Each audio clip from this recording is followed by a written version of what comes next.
Un conseil, madame, un conseil, monsieur, mangez. Y'en a qui prennent un petit coup, moi je mange. Y a-t-il un pilote dans l'assiette ? Y'en a qui lèchent les vitrines, moi je mange. À l'heure où on prend conscience que l'intestin est un deuxième cerveau et que la flore intestinale joue un rôle vraiment important, Anne, peux-tu nous parler de cette fameuse flore et des aliments qui peuvent l'enrichir, par exemple ? Avec bonheur, très cher. Alors déjà, on peut peut-être recontextualiser et rappeler ce que c'est que la flore intestinale. On parle de microbiote intestinal, c'est la même chose. C'est l'ensemble des micro-organismes qui sont présents dans le tube digestif, en particulier dans la dernière partie de nos intestins qu'on appelle le côlon. Alors, il y aurait entre 1 milliard et 100 000 millions de micro-organismes, c'est-à-dire 2 à 10 fois plus que le nombre de cellules qui constituent notre corps. Donc, on n'est pas tout seul. C'est sûr. Ces micro-organismes, ils vivent en symbiose avec le corps humain. Ça veut dire qu'ils ne sont pas source de maladies, qui vont contribuer au bon fonctionnement de l'organisme tant que les populations sont équilibrées. On va voir ça. Mais ouais, quelles sont leurs fonctions du coup ? Alors, parmi les fonctions, déjà, ils vont stimuler le transit digestif. Ils vont aussi avoir un rôle sur la digestion et l'assimilation des nutriments. Donc, par exemple, nous, il y a certaines substances qu'on digère pas complètement et que les bactéries intestinales vont fermenter. C'est le cas de certaines fibres végétales, de certains lipides alimentaires ou de protéines. Et en plus, ces braves petites bactéries, elles vont synthétiser, c'est-à-dire fabriquer certaines vitamines, comme des vitamines du groupe B ou des vitamines K, que nous, on va ensuite absorber. Donc, si tu veux, on a, nous, des résidus alimentaires qui leur parviennent et qui les nourrissent, et en même temps, elles fabriquent des substances que nous, on va pouvoir absorber pour nous nourrir. Donc, c'est gagnant-gagnant, c'est super. Elles vont avoir un rôle aussi dans l'immunité, en empêchant notamment l'installation de certains agents pathogènes, et puis elles vont stimuler le système immunitaire. Et puis ensuite, tu parlais de deuxième cerveau. Il y a de plus en plus d'études qui montrent la relation entre le bon état de la flore intestinale et la santé psychique, et notamment les relations sont évoquées dans certains troubles neuropsychiatriques comme l'autisme, la schizophrénie, l'anxiété, la dépression ou les troubles bipolaires. Voilà. Il y a diverses souches de bactéries, il y a aussi des virus, des levures, des champignons, des protozoaires qui composent notre flore intestinale, et chacun a une alimentation de prédilection. Donc selon notre alimentation, on va favoriser la croissance de certains micro-organismes au détriment d'autres. Quand certaines colonies se surdéveloppent, il peut y avoir un phénomène qu'on appelle la dysbiose, c'est-à-dire un déséquilibre de la flore intestinale qui peut être source de maladies. C'est le cas notamment quand on a une alimentation pauvre en fibres ou trop riche en sucre, en graisse, en produits carnés, etc. Mais qu'est-ce qui est bénéfique aux bactéries amies alors dans notre alimentation ? Alors, il y a ce qu'on appelle les prébiotiques et il y a les probiotiques. On va voir la différence entre les deux.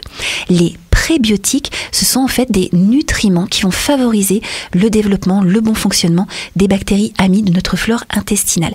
Et les prébiotiques, c'est dur, les prébiotiques, ce sont essentiellement les fibres végétales. Alors, les fibres, entendons-nous bien, c'est pas parce qu'un haricot vert a des fils qu'il a des fibres.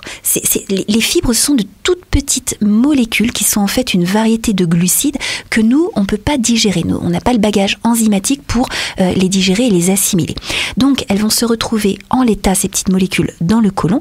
Et dans le côlon, les bactéries de notre flore intestinale, elles ont le matériel pour les digérer, c'est-à-dire pour les faire fermenter et pour s'en nourrir. Donc, il y a des fibres non fermentescibles qui vont de toute façon repartir comme elles sont venues, mais il y a aussi des fibres fermentescibles et notamment les pectines ou les mucilages. Alors, on va trouver ces fibres solubles fermentescibles dans les fruits, notamment riches en pectines, comme les pommes, les poires, les agrumes, c'est-à-dire les oranges, les pamplemousses, ou les fraises, tu sais, les baies, les framboises, les cassis, les myrtilles, etc. Toutes ces petites graines avec ces pépins riches en pectines qui font les gelées. Voilà. On va en trouver aussi dans les légumes. Alors les champignons, c'est les asperges, les haricots, les choux de Bruxelles, les carottes. Dans les légumineuses, c'est-à-dire les lentilles, etc. Dans l'avoine et notamment le son d'avoine. Ou alors dans les graines mucilagineuses, tu sais, comme le lin, le chia, quand on les hydrate, ça forme un gel autour. Ce sont les fibres mucilagineuses qui s'hydratent. Et on les voit faire. Alors, les compléments prébiotiques, ils sont souvent composés de fibres, d'ailleurs, comme l'inuline qu'on va trouver dans la chicorée. Donc, un bon bol de chicorée, ça peut être une source de prébiotiques. Ah ouais, chicorée ou autre salade ?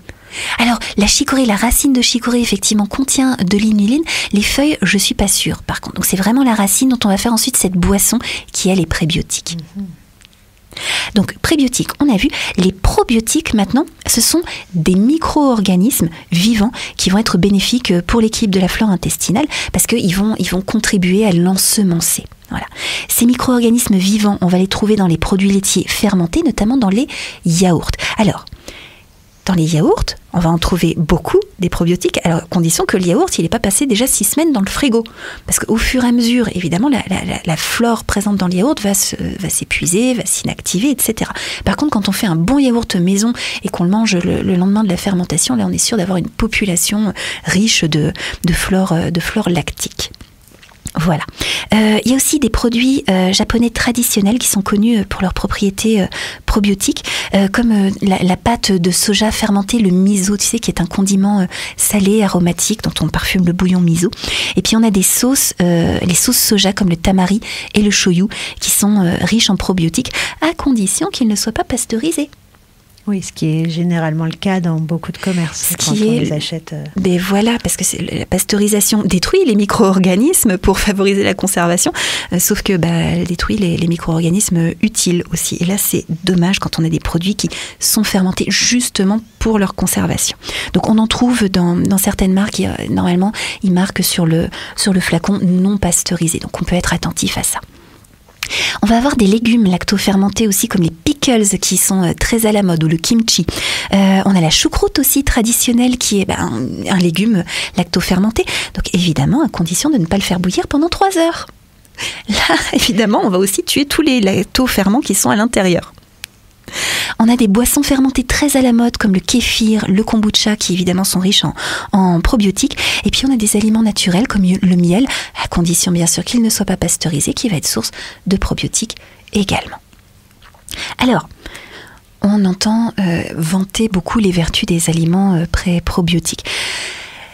C'est pas bon pour tout le monde. À nouveau, on fait attention. Il y a des personnes qui ont une grande sensibilité intestinale et chez qui, par exemple, le kéfir ou le kombucha vont être trop sollicitants.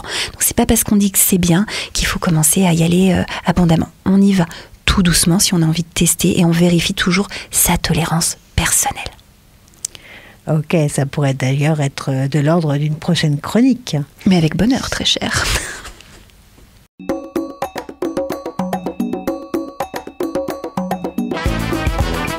Cette chronique vous a plu ? Alors participez-y en posant vos questions à Anne-Claude à l'adresse contact@radioalto.info.